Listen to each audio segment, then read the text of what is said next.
ስለ ስራ ሲነሳ እኔማ በዚህ ደሞዝ አልሰራም፣ እኔማ ይሄን ያህል ጊዜ ተምሬ ምናምን የሚላል ሰርቼ ምን አመጣለሁ ምንድነው ሺህ ዓመት አይኖር ምናምን የሚሉ ነገሮች ብዙ ሰው ጋር ተንሰራፍተዋል።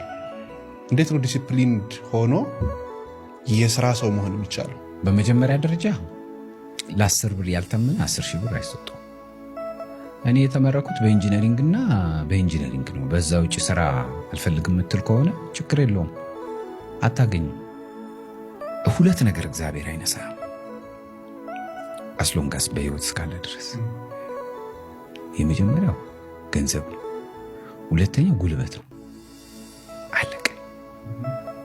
ከሁለቱ አንዱ አለ። ገንዘብ ከሌለ ጉልበት አለ። ዴፊኒትሊ በቃ አለቀ። ገንዘብ ከሌለ ጉልበት አለ። ጉልበትን ሽጠ ሰርቫይቭ አርግ።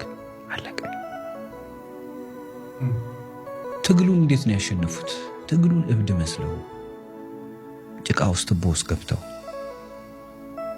በቃ ጫማቸውን በልተው እብድ መስለው ብዙ ትግሉን ያሸነፉ ሰዎች አሉ። ሰው አንተም ማለት እኔ ጄኔራል ነኝ እኔ አይሰራም፣ እንደዛ ወርካውት አያደርግም። ለዓላማው እስከሆነ ድረስ ምንህንም መክፈል መቻላል።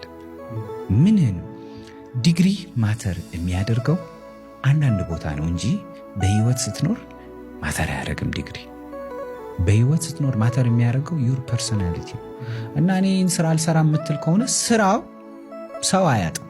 አንተ ግን ስራ አታገኝም። መልስ ስራው ሰው አያጣም፣ ሰው ያገኛል ስራው። አንተ ግን ስራ መልስ አታገኝም። ስለዚህ ባለች ጉልበትን ሽጠ ሜክ ማድረግ አለብህ። ራስን ሰርቫይቭ ማድረግ መቻል አለብህ።